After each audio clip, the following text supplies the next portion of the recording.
On ne développe pas un artiste indépendant de la même manière dont on développe un artiste qui est signé en label ou en maison de disque. Pour une raison qui est très simple, c'est que les stratégies promo que vous allez utiliser sur un artiste label ou maison de disque ne fonctionneront jamais pour un artiste indépendant. Et de la même manière, un artiste indépendant, toutes les stratégies qu'on va mettre en place pour l'aider à se développer ne fonctionneront pas pour un artiste maison de disque. C'est comme si vous preniez, je sais pas moi, Drake et que vous lui demandiez de faire des choses que vous auriez demandé à un petit artiste local qui existe depuis 3 titres. Ça n'aurait pas le même impact. Inversement, la stratégie que le petit artiste local va vouloir développer, à savoir peut-être faire un petit concert par-ci, par-là, se faire accompagner par une SMAC, mettre en place une stratégie de contenu de telle ou telle manière, ne pourrait pas marcher pour un artiste de l'envergure d'un Drake ou de n'importe quel autre grand artiste que vous suivez aujourd'hui. Donc, pour quelles raisons les stratégies promo des artistes à succès ne fonctionnent pas sur les artistes indépendants, émergents et ou en développement?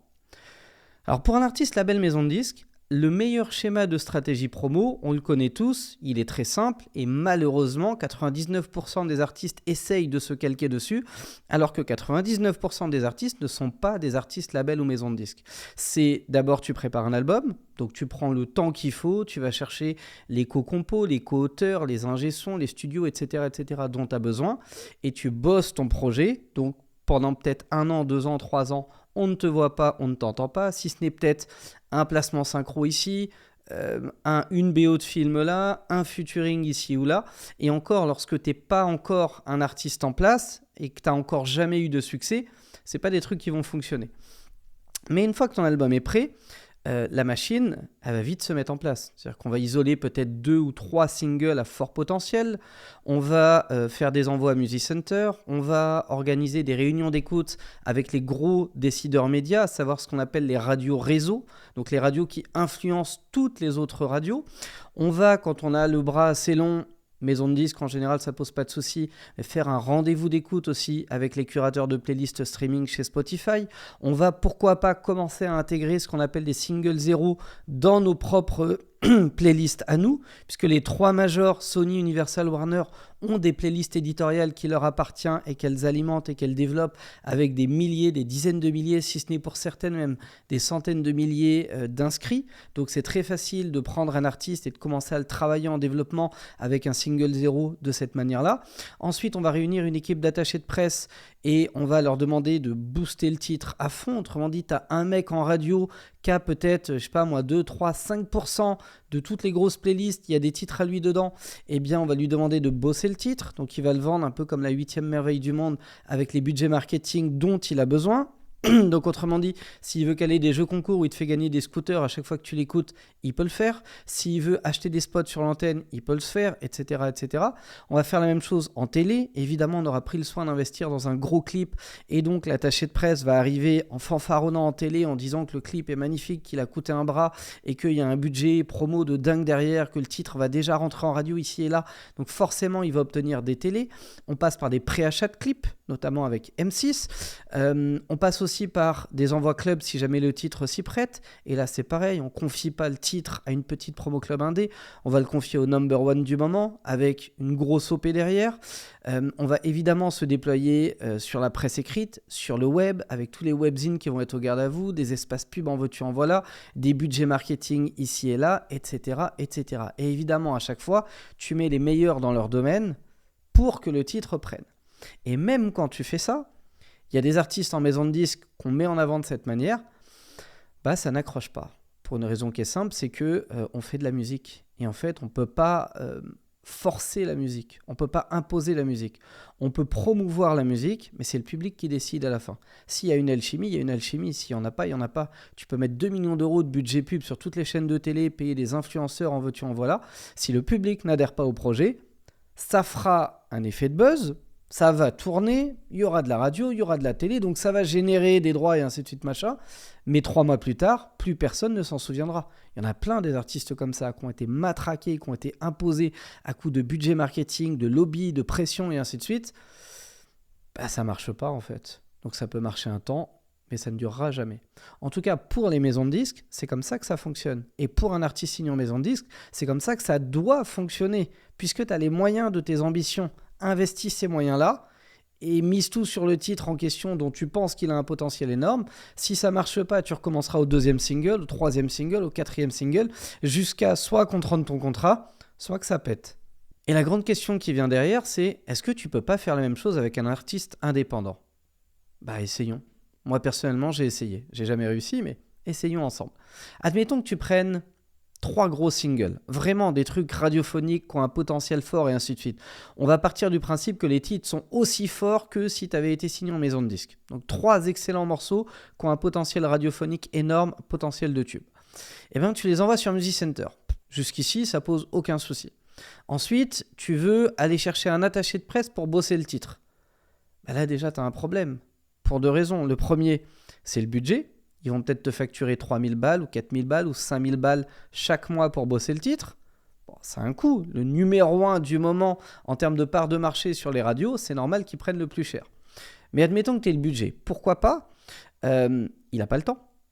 Il n'a pas le temps pour une raison simple, c'est que la plupart des gros attachés de presse ont des deals à l'année avec les maisons de disques, avec un certain volume de titres à bosser pour eux. Justement pour éviter que ces gens-là, d'intérêt, se fassent saturer par des demandes externes qui ne leur appartiennent pas. C'est un peu normal, ils verrouillent entre guillemets leur marché, ils se protègent. Donc déjà, ils n'ont pas le temps, ça coûte un bras, puis il faut qu'ils adhèrent à ton projet. C'est-à-dire qu'un excellent attaché de presse, il est excellent pour une raison simple, c'est que il a un artiste qui a un potentiel énorme, soit, mais il a aussi des moyens. Il a des moyens, puisque c'est évident que quand, dans le même roster, tu vas bosser, je donne des noms en vrac, mais Mylène Farmer, Drake et Shakira, et que tu as un petit indé qui débarque, c'est facile de mettre des coups de pression. C'est facile de dire, écoute, Drake, il est à Paris jeudi matin, si tu veux qu'il passe chez toi, je compte sur toi pour me mettre à 6 fois jour ce petit nouveau. Et si tu obtiens du 3 fois jour, c'est déjà superbe. Mais quand tu les as pas, parce que tu n'as pas justement ce réseau maison de disques que tu entretiens et ainsi de suite, bah c'est très compliqué. Donc ils savent très bien qu'ils doivent entretenir leur réseau avec les gros labels des maisons de disques, et ils savent très bien que le peu d'indés qu'ils vont prendre, il y a intérêt à ce qu'il y ait du lourd derrière, parce qu'ils n'auront pas la possibilité de jouer sur ça, ce qui est un petit peu normal. Si tu as un gros artiste et un petit artiste dans le même label, c'est facile de jouer dessus. Mais si c'est 2 clients différents, à aucun moment tu peux te permettre de faire ça. Parce que si ça se passe mal, ça va retomber sur toi. Et tu ne vas pas prendre le risque de perdre un business florissant, une réputation et ainsi de suite pour le petit indé du coin qui a accepté de te filer 4 ou 5 000 balles pour bosser son titre. Donc tu fais attention à ça. Et puis le dernier point, c'est la disponibilité marché. Autrement dit, si tu arrives, même si sur le moment l'attaché de presse, il croit en ton titre, il aime bien, il voit que tu as les moyens de le payer et ainsi de suite, si derrière, il sait qu'il y a des choses en attente qui vont arriver et qui vont être sur le même segment de marché que ce que tu proposes, ils vont préférer miser sur ce qui a un potentiel de fonctionner plus important plutôt que de miser sur toi. Ce qui est un petit peu normal aussi. Pour les chaînes de télé, c'est pareil. Même si tu as les moyens de t'offrir le meilleur attaché de presse en télé que tu puisses avoir sur le moment dans le pays, bah, il est contraint par 2 choses. Le premier, c'est l'Arcom. C'est que si tu n'as pas d'Airplay radio, il ne va pas réussir à t'imposer en télé. Donc si tu n'as pas un minimum de visibilité, un minimum de background ou un minimum d'Airplay en radio, il ne va rien faire de toi en télé. Aussi beau soit ton clip, aussi cher, utile coûté, tu vois. Donc ça va être assez compliqué. Et le deuxième truc, c'est qu'il est dans le même cas que l'attaché de presse en radio. Il est en deal à l'année avec des gros labels, il est sollicité, il a des demandes, il a un planning qui se remplit, etc., etc. Donc tu vas avoir beaucoup de mal à le convaincre, même si tu es introduit et que tu arrives à l'avoir en face de toi pour discuter avec lui de ton projet. Ça va être très compliqué.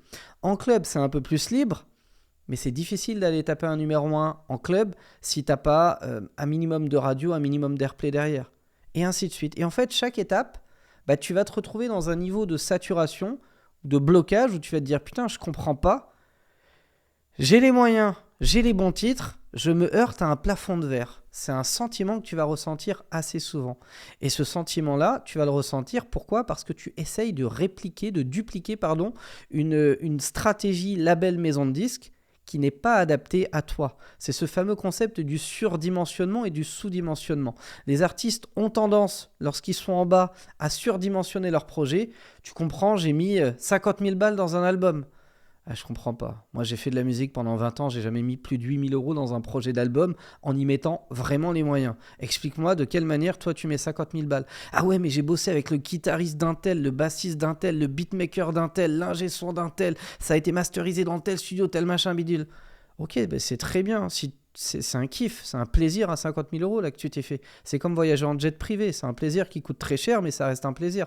Stratégiquement, ça ne sert à rien ce que tu as fait. Parce que tu surdimensionnes ton projet. À l'inverse, tu as des artistes qui font l'autre problème qui est de sous-dimensionner leur projet. C'est-à-dire qu'ils sont là, ils se font des millions chaque année, ils ont une visibilité incroyable, machin, etc. Et ils font des clips à l'iPhone à l'arrache dans une cave. Attends, et de leur dire, mais tu es en train de flinguer ton image en fait. Tu sous-dimensionnes ton projet et ton image de marque. Bah là, c'est un peu ce qui se passe. Quand tu veux dupliquer une stratégie maison de disque alors que tu es complètement indépendant, que tu es encore inconnu ou tu es vraiment en phase montante, mais tu es à peine sur la première marche, surdimensionner ton projet serait la pire chose à faire parce que c'est même plus une question de moyens. C'est une question de foi que les professionnels vont avoir dans ton projet pour accepter de se fermer à certaines opportunités juste pour te dire oui à toi. Et c'est ça qui n'est pas évident. Alors maintenant qu'on a dit ça, c'est quoi la bonne stratégie à développer quand on est en indépendant ? Alors pour moi, elle est très simple et complexe en même temps. Pour une raison simple, justement, c'est que toutes les choses simples, les gens ont du mal à les faire. En fait, c'est aussi simple que quand tu veux être en bonne santé, il suffit d'aller faire du sport un petit peu chaque jour. Juste ça. Je sais pas, 30 minutes, 45 minutes, 1 heure, chaque jour. C'est simple en soi, mais c'est complexe. C'est complexe d'avoir de la consistance dans tout ça. Eh bien, pour développer la visibilité d'un artiste indépendant, c'est simple. Il faut démarrer par une chose, c'est la création de contenu. Aujourd'hui, on vient de le voir, les médias en radio, c'est compliqué. Se développer en télé, c'est compliqué. Se développer en club, ça reste à peu près libre, mais c'est encore assez compliqué, il y a beaucoup de concurrence. La presse écrite, c'est compliqué, sauf les petits blogs ici et là, ça d'accord. Avoir un petit peu d'airplay à droite à gauche, n'importe qui peut le faire. Un peu d'articles, un peu de visibilité, n'importe qui peut le faire. Il y a même des mecs aujourd'hui, tu leur files 200-300 balles, ils te mettent des articles sur des beaux sites, mais que personne ne lira. Qu'on soit clair là-dessus. Donc, les médias, c'est compliqué. Mais Internet, c'est libre. Il n'y a pas de problème de trafic sur Internet. Le trafic est là. Il faut juste soit l'acheter, soit l'attirer. Je répète parce que c'est très important comme notion. Autant en radio, il faut qu'on t'ouvre la porte. Autant en télé, il faut qu'on t'ouvre la porte. Autant dans la presse, il faut qu'on t'ouvre la porte. Autant sur Internet, la porte, elle est grande ouverte. Il n'y a pas de problème de trafic. Tu peux avoir des millions de personnes en face de toi, soit en les attirant à toi, soit en achetant du trafic pour les ramener vers toi. Ça nous amène à une idée centrale qui est que pour développer ta visibilité en partant de rien et en misant sur Internet, il te faut 2 choses. Enfin, soit l'une, soit l'autre, mais idéalement les 2. Soit une bonne stratégie de création de contenu, car ces contenus-là vont t'aider à atteindre des milliers, des dizaines de milliers ou des centaines de milliers de personnes, soit une bonne stratégie en développant de la publicité. Et on va parler des 2 aujourd'hui.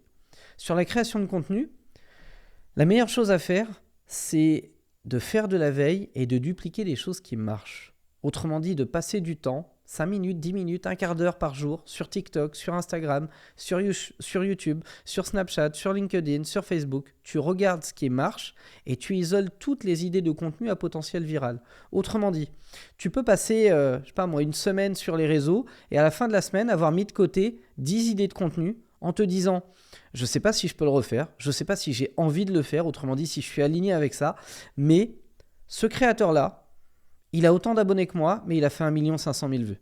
Ce créateur-là, il a moins d'abonnés que moi, mais il a fait 2 millions de vues. Et ce créateur-là, il a un peu plus d'abonnés que moi, mais c'est pas fou, et il a fait 1 500 000 vues aussi. » Ça veut dire quoi ? Ça veut dire qu'il y a quelque chose dans leur contenu, pas dans eux, pas dans leur pic de visibilité, pas dans leur médiatisation, il y a quelque chose dans leur contenu à eux qui a suffisamment plu à l'algorithme pour qu'il soit massivement relayé et qui, une fois qu'il a été massivement relayé, a suffisamment plu aux internautes humains pour que les gens restent, like et commentent et boostent le watch time du contenu et donc que l'algorithme continue de le relayer. Puisqu'en général, l'algorithme il fonctionne par étapes. Il va passer de 0 à 1000, de 1000 à 3000, de 3000 à 10 000, de 10 000 à 50 000, de 50 000 à 100 000 et ainsi de suite. S'il n'y a pas un bon retour du public, il s'arrête. C'est pour ça que des fois, il y a des contenus qui stagnent à 1000 vues, des fois, tu as des contenus qui stagnent à 10 000 vues, et ainsi de suite. Il y a des paliers, c'est capé. Et tant que tu passes pas certaines étapes, entre guillemets, validées par le public, l'algorithme ne prend pas le risque de te relayer davantage. Ça veut donc dire qu'il y a quelque chose dans ces contenus-là qui, si tu le comprends et que tu arrives à en extraire la structure, ce qu'on appelle la substantifique moelle, et que tu peux reproduire un contenu similaire, alors tu as aussi la capacité d'aller chercher plusieurs centaines de milliers de vues, voire plusieurs millions de vues. Je vais te donner des exemples juste après, reste attentif. Donc principale idée, si tu veux te développer à travers une stratégie de contenu, c'est 1. Faire de la veille. 2. Prendre le temps d'isoler des idées de contenu. 3. Review tous ces contenus-là, c'est-à-dire repasser dessus et les analyser. Et 4. Isoler des structures pour en 5. Produire des contenus qui vont s'inspirer de ces structures-là. Les exemples que j'ai pu voir récemment, il y en a plein. Un truc que j'ai vu par exemple que j'ai trouvé très très très intéressant, donc rien à voir avec la musique, c'est une nana qui est peintre. Elle se filme, elle a son tableau de dos, on ne voit pas ce qu'il y a dessus, et elle démarre avec une headline du genre « Voici la toile qui m'a fait percer ». Et elle prend donc 10 secondes à retourner sa toile, et ces 10 secondes-là suffisent à dépasser le filtre des 3 premières secondes et à attiser suffisamment la curiosité des gens pour que les gens regardent. Et une fois qu'ils voient la toile, certains s'émerveillent et mettent dans les commentaires « Incroyable, c'est magnifique, c'est super, c'est trop bien, tout ça, tout ça ». Certains s'en battent littéralement les couilles et se cassent. Certains restent juste parce qu'ils profitent de la beauté de l'art. Certains likent pas, certains repartagent. Bref, il se passe ce qui se passe. Bon, ça, c'est un concept. La nana, avant qu'elle soit un peu plus connue, maintenant elle doit avoir quelque chose comme 60-70 000 abonnés. Avant, elle avait 2-3 000 abonnés, elle faisait 800 000 vues avec ce type de vidéo. Elle en a fait son concept de contenu. Et quand tu vas sur son profil, il n'y a quasiment que ce type de vidéo. Bah moi, quand je vois ça, je me dis qu'il y a une idée.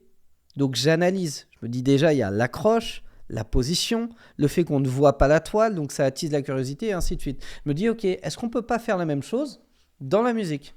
Et donc, ça peut passer par avoir un vinyle et on ne voit pas ce qu'il y a et tu le retournes. Ça peut passer par avoir un paperboard et tu as le disque, enfin le visuel du son et tu as un truc qui le cache avec un gros point d'interrogation. Et tu l'enlèves délicatement en montrant ce qu'il y a derrière.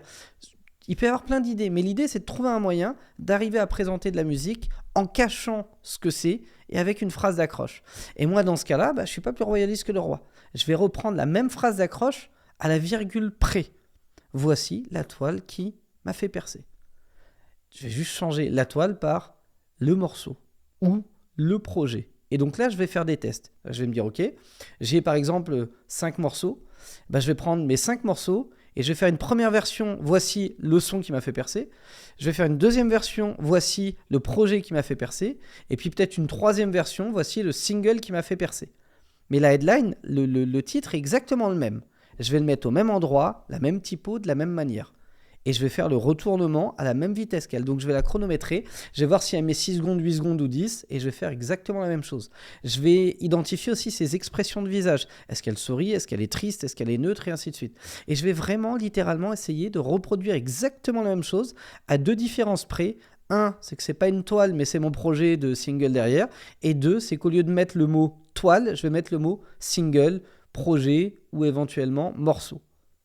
Et là, je teste. Et il peut se passer 3 choses. Scénario 1, il se passe absolument rien.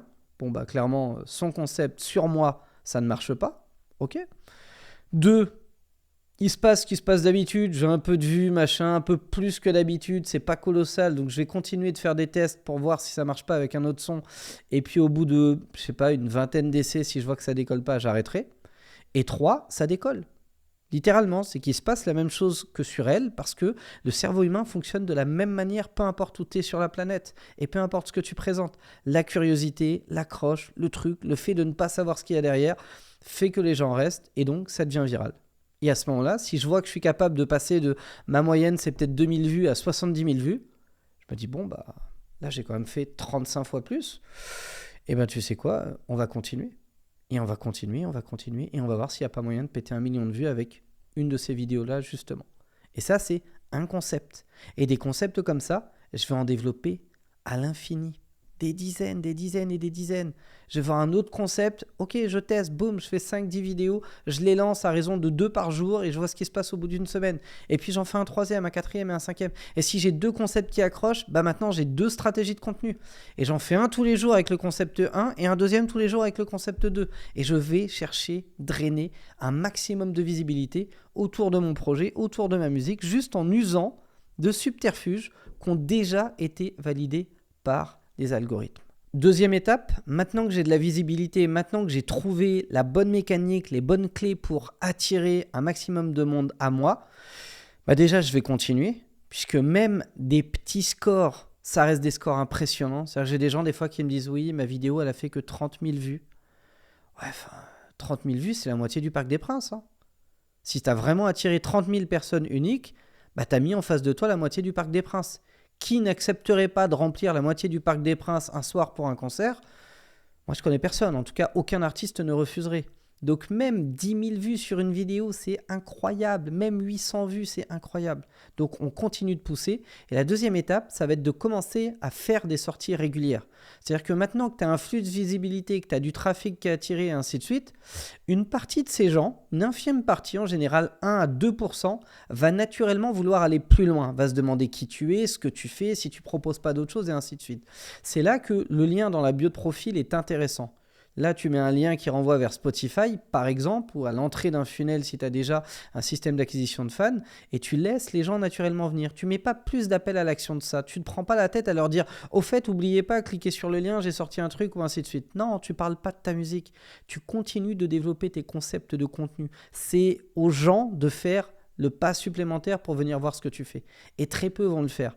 Mais si tu arrives à drainer dans le mois 100 000 contacts et que tu as 1% ou 2% des gens qui viennent, bah tu vas avoir 1000 à 2000 fans potentiels en devenir qui vont commencer à aller écouter ce que tu fais, qui vont se l'approprier, qui vont aimer ou pas aimer d'ailleurs, qui vont valider ou invalider et qui vont commencer à constituer ton noyau dur de fans. Et peut-être que 1000 ou 2000 chaque mois, c'est pas beaucoup au début. À la fin de l'année, bah, tu seras passé de 1000 auditeurs mensuels à peut-être 25, 30 000, voire plus. Parce que certains mois, tu feras beaucoup plus. Et certains, tu feras un petit peu moins, mais bon, c'est la vie, ça va fluctuer. Donc en une année, tu passes de j'ai un profil Spotify que presque personne n'écoute, à là, j'ai peut-être 30 000, 40 000, 50 000 auditeurs mensuels réguliers, juste parce qu'un infime pourcentage des gens qui auront été happés par mes contenus seront allés voir plus loin ce que je fais. La troisième étape derrière, ça va être de constituer une fanbase. Là, tu commences à rentrer dans quelque chose de plus technique, de plus stratégique, de plus chirurgical. C'est-à-dire que tu commences à te dire, ok, toutes les personnes qui ont été attirées par moi, est-ce que je ne peux pas trouver un moyen, si ce n'est de les laisser aller cliquer d'elles-mêmes sur mon profil Spotify, est-ce que je ne peux pas trouver un moyen de les rapprocher de moi en les attirant ? Et c'est là que le concept de lead magnet apparaît. C'est-à-dire que tu vas leur proposer quelque chose gratuitement pour leur demander d'aller plus loin avec toi dans la relation. Et très typiquement, moi, c'est ce que je fais avec des artistes, c'est ce que je fais aussi pour moi dans mon activité. Je publie des vidéos sur YouTube, par exemple. J'incite les gens à cliquer sur le lien dans la description. Là, par exemple, si tu mets pause cette vidéo, tu as un lien dans la description. Je te propose de participer à une session de formation live gratuitement avec moi. On passe 2 heures à 2 heures et demie ensemble. Et ce que tu vas apprendre va te permettre de développer massivement ta visibilité en radio, en télé, en club, auprès des curateurs de playlists et également des sonorisateurs. C'est totalement gratuit, tu as juste à cliquer pour t'inscrire. Ça, c'est un lead magnet, par exemple. Et donc, naturellement, si ça t'intéresse, et là, encore une fois, ce n'est pas 100% des gens qui regardent ma vidéo qui vont être intéressés, mais peut-être 10, 15, 20, 30% en général, bah, tu cliques et tu t'inscris. Et ce que tu vas obtenir sur cette masterclass vaut littéralement de l'or. Je pourrais le vendre, mais j'ai choisi de te le donner. Pour 2 raisons. La première, c'est de récupérer les coordonnées des gens qui voient mes contenus. Ça, c'est un fait. C'est ce qu'on appelle la fanbase dans le monde musical et de l'acquisition de leads dans le marketing business, on va dire. Et puis, la deuxième raison, c'est pour te prouver ma valeur. C'est pour te prouver que même gratuitement, sans que tu aies ne serait-ce qu'acheté un de mes livres, eh ben, je peux déjà te faire évoluer. Je peux t'apprendre des choses, je peux te faire gagner du temps, je peux te faire gagner de la visibilité, etc. etc. Et l'objectif, c'est que d'abord, tu te tapes 2h30 avec moi, tu ressors de là, tu implémentes ne serait-ce qu'un élément de ce que tu auras appris, tu te dis « Waouh, putain, là où avant je faisais 3000 vues, maintenant j'en fais 30 000. Merci Tariq, c'est génial. » Du coup, naturellement, derrière, bah, tu vas voir passer ça et tu vas te dire « Putain, il a sorti un livre qui s'appelle « Les 99 méthodes pour faire connaître sa musique ». Attends, j'ai implémenté un truc, j'ai eu un coup de boost. Si j'achète ce livre-là pour 25 balles et que j'applique ne serait-ce que 2 ou 3 méthodes, je peux peut-être faire encore beaucoup mieux. C'est ça le concept en fait. Dans l'acquisition de fans, c'est exactement la même chose. Tu vas attirer ton public à toi en lui offrant quelque chose. Ça peut être de participer à un concert gratuit avec toi, ça peut être un morceau, un EP, ça peut être n'importe quoi qui présente de l'intérêt pour ton public. Et une fois qu'il est là et qu'il peut commencer à le consommer, en profiter, il se dit putain, en fait, c'est incroyable, c'est génial, j'en veux plus. Je veux voir plus. Est-ce qu'il n'y a pas un concert près de chez moi? Allez, 20, 30 balles la place, moi ça me va, j'en veux plus. Est-ce qu'il n'a pas un album à vendre? Est-ce qu'il n'a pas des produits dérivés? Est-ce qu'il n'a pas un crowdfunding où je peux participer pour me rapprocher de lui, pour participer au développement de son projet? Est-ce qu'il passe pas dans un festival? Etc. etc. C'est ça l'idée de l'acquisition de fans. C'est que tu vas attirer le public par quelque chose qui l'intéresse d'abord, et une fois qu'il est là, tu peux le recontacter pour lui parler de ce qui t'intéresse toi. Et là, ça devient beaucoup plus facile parce qu'une fois que tu as l'email, le prénom, le numéro de téléphone, tu peux envoyer des mails régulièrement, tu peux envoyer des WhatsApp, tu peux envoyer des SMS, tu peux même appeler ton public. Alors, au départ, c'est facile quand ils sont moins de 1000, mais une fois qu'ils sont beaucoup, c'est très compliqué. Mais l'idée est là, tu peux commencer à bâtir une relation avec, et ça va te servir à continuer de développer ta visibilité, mais aussi à commencer à monétiser tout le travail de développement de visibilité que tu auras préparé en amont. Puisque faire des millions de vues, c'est sympa. Faire des dizaines de milliers d'auditeurs mensuels sur Spotify, c'est sympa. Mais l'intérêt, c'est quand même de monétiser tout ça. Et quand tu as une fanbase de 10 000 contacts, c'est très facile de lancer un produit dérivé avec une marge nette dessus de peut-être 10 euros, admettons, ou 15 euros, plutôt même 20 euros maintenant, parce que quand je vois que des artistes vendent des t-shirts à 39 balles et que ça part comme du petit pain, je pense que la marge sur un t-shirt à 39 balles, elle est au moins de 20 balles, sinon ça sert à rien d'en faire. Et si tu as 20 balles et que tu vends à 10% de ton public, donc sur 10 000 fans, tu en as 1000, tu viens de lever 20 000 euros, juste sur un envoi d'email ou un envoi de SMS ou une micro-campagne pub. Donc c'est ça l'intérêt. Et là, tu vois qu'on n'est pas dans une stratégie artiste, label ou maison de disque. Pourquoi ? Parce qu'un artiste maison de disque qui ferait ça, il pourrait se ridiculiser. C'est beaucoup plus difficile à faire. Tu prends un artiste number one et tu le vois commencer à faire des tests sur plein de stratégies de contenu pour devenir viral, il perd toute crédibilité. Là, tu te dis, putain, il est en galère à ce point. Enfin, non, vraiment, là, c'est grave.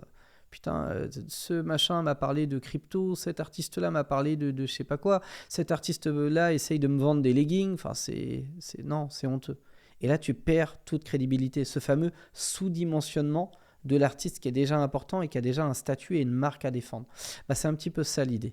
Donc la stratégie numéro 1, elle passe par une stratégie de création de contenu, développer sa visibilité, bâtir sa fanbase avec, monétiser tout ça et plus tard l'amplifier et pourquoi pas rebondir ensuite en radio, en télé, en club avec justement des stratégies label maison de disques. Et le deuxième angle d'attaque, puisque je t'avais dit qu'il y avait 2 stratégies, la première c'est quand tu n'as pas d'argent mais que tu as du temps, la deuxième c'est quand tu as un peu moins de temps ou moins envie d'investir du temps dans de la création de contenu parce que tu n'es pas forcément aligné avec ça, tu n'as pas envie, tu n'as pas le temps ou c'est pas un truc que tu fais bien naturellement. Donc la deuxième c'est d'investir de l'argent et tu l'investis en publicité.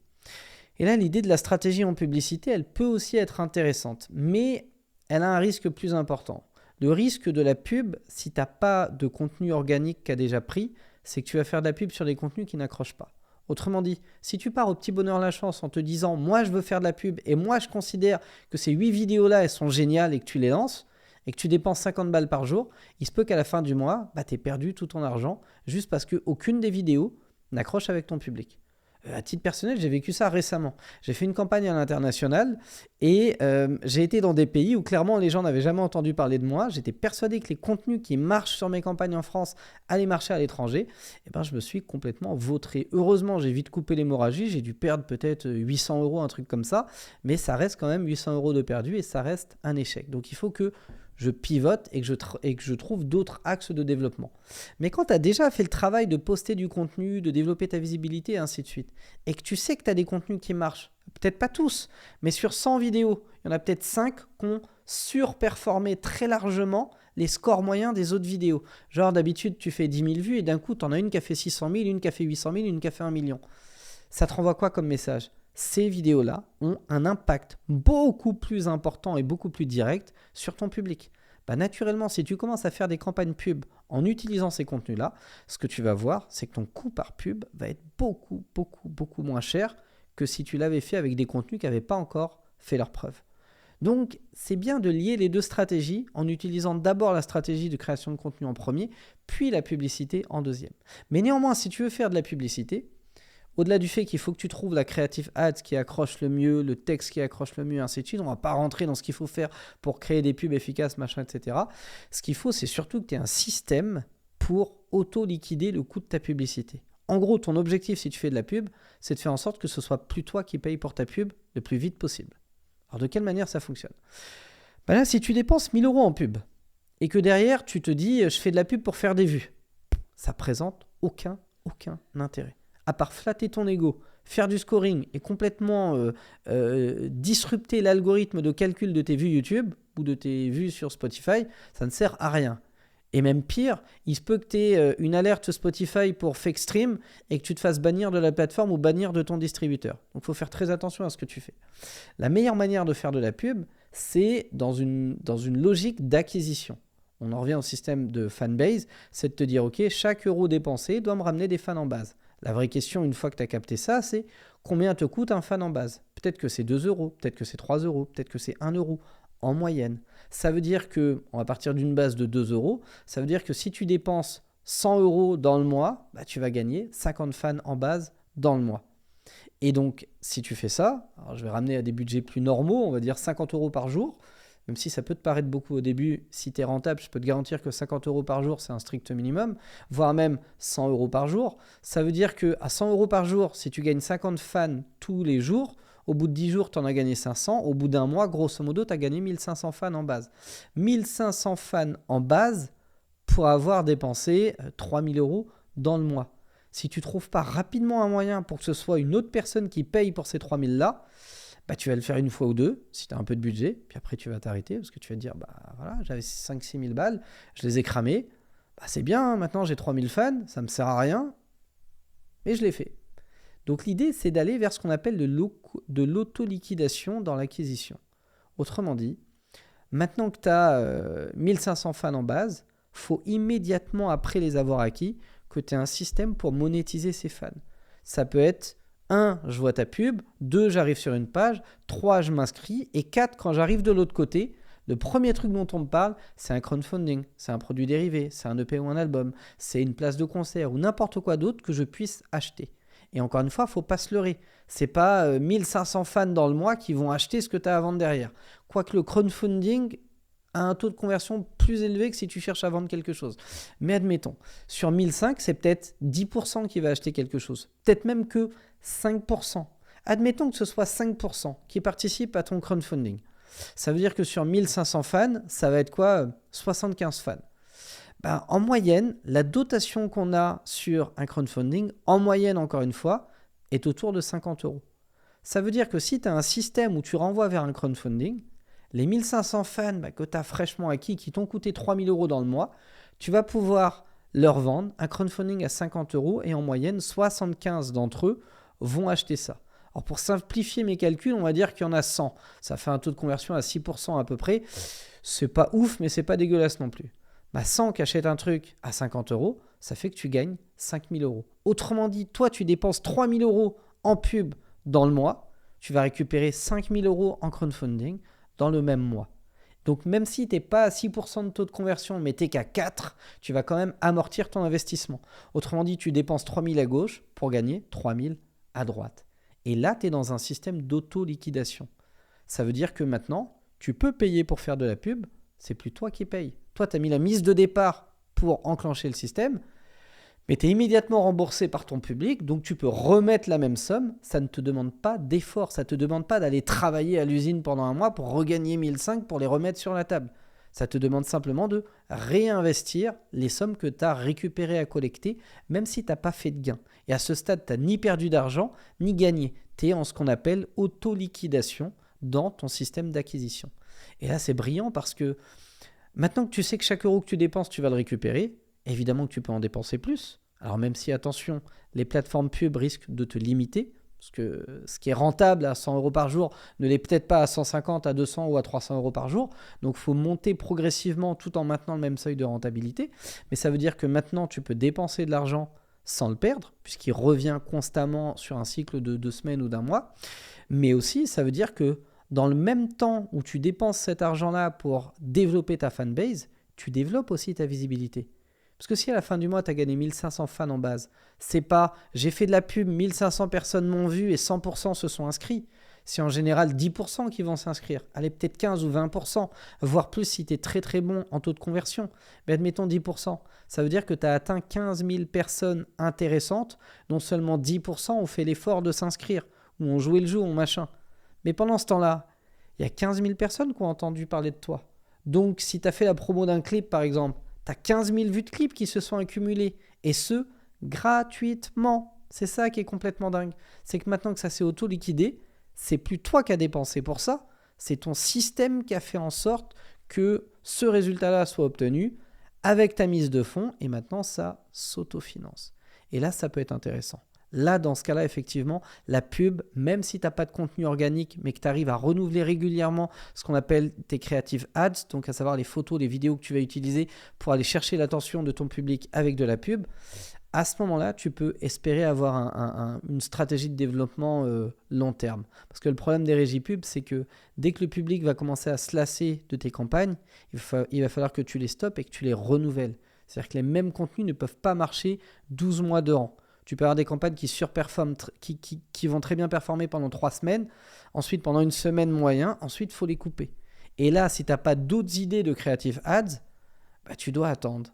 Attendre 1 mois, 2 mois avant de retenter la même campagne et ainsi de suite. Donc, l'idée, c'est d'alterner avec différents formats de campagne, différents supports, photos, vidéos, différentes phrases d'accroche, différents textes. En fait, tu alternes plein de choses et tu laisses les algorithmes faire leur travail pour trouver les meilleures combinaisons dans la publicité pour t'amener le meilleur rapport, le meilleur ROI, donc le meilleur retour sur investissement à chaque fois que tu lanceras des campagnes.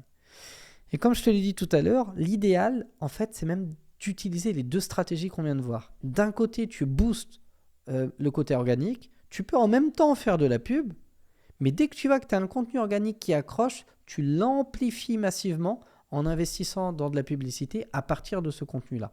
Et là, tu as un cercle vertueux. D'un côté, tu as du contenu organique qui va drainer du public jusqu'à toi. D'un autre côté, tu as de la pub qui va t'exposer en visibilité à davantage de monde. Et si tu attends suffisamment longtemps, tu vas arriver à la fin de l'année avec peut-être 10 000, 15 000, 20 000, 30 000 fans en base. Ça va dépendre du volume investi au départ et de ta capacité à croître, donc à continuer de dépenser davantage dans ton acquisition. Mais en même temps, tu auras des centaines de milliers de personnes qui auront été atteintes par tes publicités, donc qui sauront davantage quitter, etc. etc. Mais tu auras aussi un modèle d'affaires viable. Et là, tu es en pole position pour continuer de te développer, sortir des choses de qualité et finalement aller un peu plus vers les médias traditionnels, les radios, les télés, les clubs et ainsi de suite, et commencer à parler d'égal à égal avec des labels ou des maisons de disques avec qui tu souhaiterais entrer en collaboration. Voilà pourquoi les stratégies promo des artistes à succès ne fonctionnent pas sur les artistes indépendants. Et voilà aussi pourquoi les stratégies des artistes indés ne sont pas forcément les plus adaptées pour les artistes labels maison de disques. Maintenant, tu sais exactement ce qu'il faut faire si tu veux développer ta visibilité. Je te remercie d'avoir été attentif à cette vidéo. Si jamais ça t'a plu, motivé, inspiré, appris des choses, lâche-moi un gros like. Abonne-toi à la chaîne YouTube Producteur à Succès. Ça récompense mon travail et ça me motive à continuer de te balancer des vidéos gracieusement sur cette chaîne YouTube pour continuer de t'apprendre à développer ta visibilité, à marketer ta musique dès lors que tu en auras besoin. Si jamais tu veux aller plus loin, tu peux cliquer sur le lien en description et participer à une session de formation gratuite avec moi. Tu as un deuxième lien, les petits moments d'autopromotion. Tu peux aller chercher mon livre 99 méthodes pour faire connaître sa musique. Tu as tout ce qu'il te faut pour développer ta visibilité. On parle de tous les réseaux sociaux, Facebook, Instagram, LinkedIn, TikTok, YouTube, Snapchat, etc., de X, de Threads. On parle des médias traditionnels, des radios, des télés, des clubs. On parle de booking. On parle de tout en fait. Il y a tout dans ce livre-là. Littéralement, j'aurais pi en faire une formation à tel point il est complet. Donc, n'hésite pas à aller chercher ce livre-là. Tu as un lien en description. Sinon, tu vas sur amazon.fr ou dans le pays où tu es, tu tapes Amish Tariq 99 méthodes. En général, tu vas le trouver. Voilà, c'est le premier qui va apparaître. Je te souhaite le meilleur pour la suite. Déchire tout et je te dis ciao, ciao.